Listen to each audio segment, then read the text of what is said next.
Bom, eu vou começar esse TED perguntando a todos se vocês já assistiram ao jornal. Eu espero que sim. Tenho certeza que já viram alguma reportagem falando sobre que a falta de sangue nos hemocentros, que as bactérias estão evoluindo, ou até mesmo sobre o aumento dos casos na diabetes.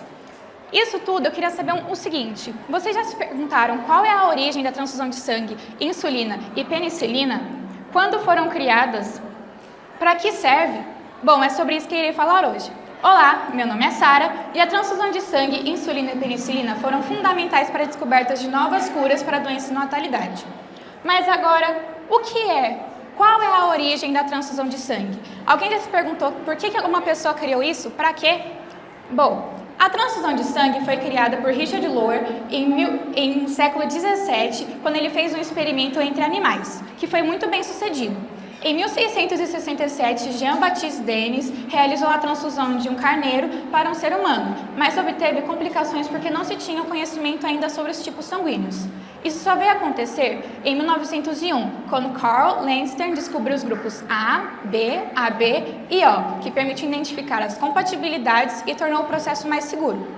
Assim, no século XX, especialmente durante as guerras mundiais, a transfusão de sangue foi essencial para salvar inúmeras vidas, criou bancos de sangue e técnicas de conservação. Mas o que é a transfusão de sangue? Todo mundo fala sobre a importância da doação, mas o que é ela? Bom, a transfusão de sangue é a transferência total do sangue ou de seus componentes de um doador saudável para um receptor, sendo indicado em casos de anemia ou até mesmo em casos de hemorragia. Ela tem por função repor as hemácias para o trabalho eficiente do oxigênio no corpo, do sangue, também de substituir os valores de coagulação perdido e restaurar o volume de sangue no corpo. Tá, mas para que eles usam esse sangue que a gente faz a doação? Ela tem diversas funções, como em grandes cirurgias, como em transplante de órgãos, onde há muita perda de sangue, anemia, em casos de hemorragia, hemofilia e até na quimioterapia, para melhorar a recuperação do paciente. Bom, agora que a gente já sabe o básico da transfusão de sangue, e a insulina?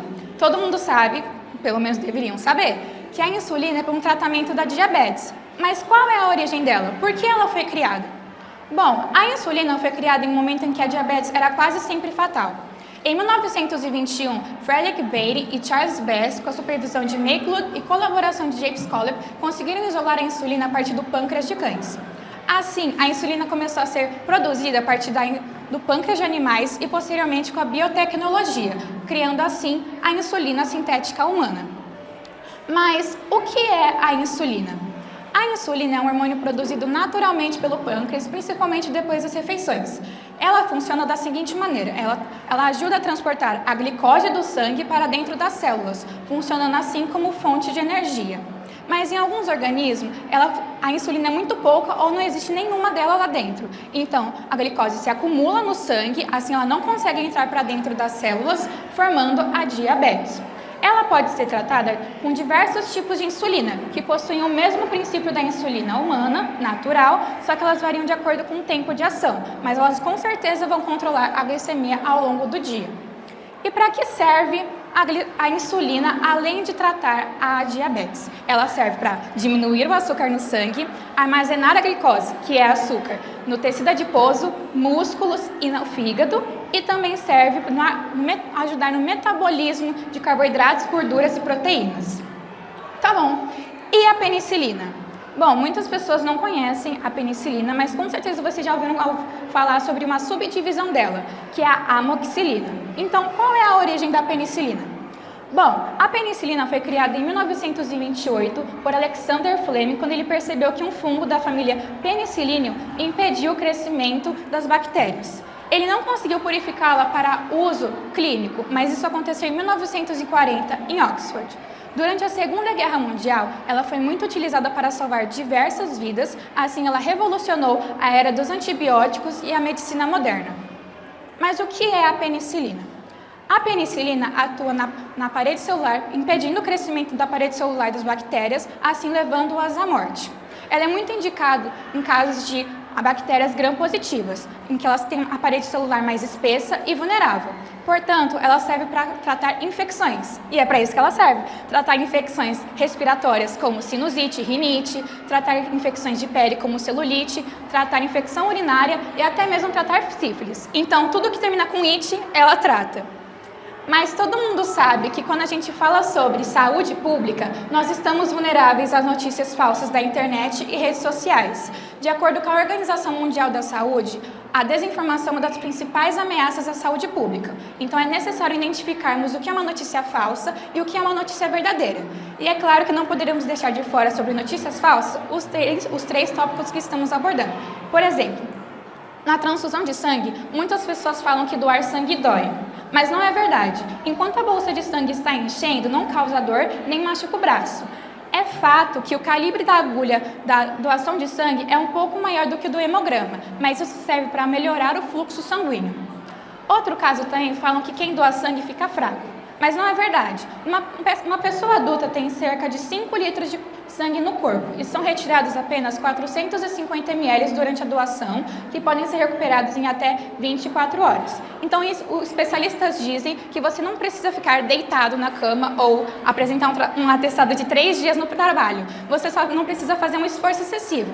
Por exemplo, se na academia você pega 60 quilos de supino, você vai pegar uns 30, melhor ainda se você pegar uns 15, 20 para melhorar mais rápido. E por último, dizem também que precisa ficar em jejum, mas as pessoas confundem muito um exame de hemograma com a doação de sangue. Nós temos que pensar que a gente precisa estar saudável para doarmos para pessoas que estão necessitadas. Um exemplo de insulina, nós todos sabemos aqui que uma das principais ameaçadas pela desinformação é a diabetes. De acordo com especialistas da Sociedade Brasileira de Diabetes, circulam diversos vídeos nas redes sociais falando sobre uma cura milagrosa para a diabetes e que existe um medicamento que vai diminuir a glicemia drasticamente. Mas todos nós sabemos que isso ainda não existe. Muitas pessoas também falam que o governo está escondendo uma cura para a diabetes, mas isso não faz sentido, porque se a gente pensar, as empresas farmacêuticas também iriam ganhar com isso, porque elas iam distribuir para farmácias e até mesmo hospitais, então elas também iam ganhar dinheiro. Então essa notícia também é falsa. E também sobre a penicilina. Muitas pessoas fazem a sua própria rotulagem sobre alergia à penicilina, por diversos fatores, como, por exemplo, sintomas básicos que a gente apresenta quando a gente toma um antibiótico, como dor de cabeça e até mesmo diarreia. Outro fator frequente também é falar que você é alérgico à penicilina por sintomas que a gente apresentou na infância. Mas se a gente pensar, tá bom, talvez essa pessoa seja alérgica à penicilina na infância. Mas, por exemplo, uma pessoa ela pode ser alérgica a brócolis na infância e hoje em dia ela pode comer brócolis normalmente. Isso pode acontecer também. E outro fato é o familiar. Muitas pessoas falam que são alérgicas à penicilina porque um pai, uma mãe ou até uma avó é alérgica à penicilina. Mas a gente tem que tratar a alergia à penicilina como qualquer outra alergia. Pode ser hereditária, mas nesse caso não é. Então você pode ter a sua mãe pode ser alérgica à penicilina, mas você não. Então, para finalizar essa apresentação, eu queria deixar umas perguntas de reflexão. Você já imaginou o impacto que uma única ideia pode ter? Imagine se as pessoas que descobriram a transfusão de sangue, insulina e penicilina não tivessem descoberto isso. O que aconteceria com a medicina? Até onde a humanidade pode ir buscando o novo? Quantas vidas podem ser transformadas com o desejo de salvá-las? Muito obrigada e um ótimo dia!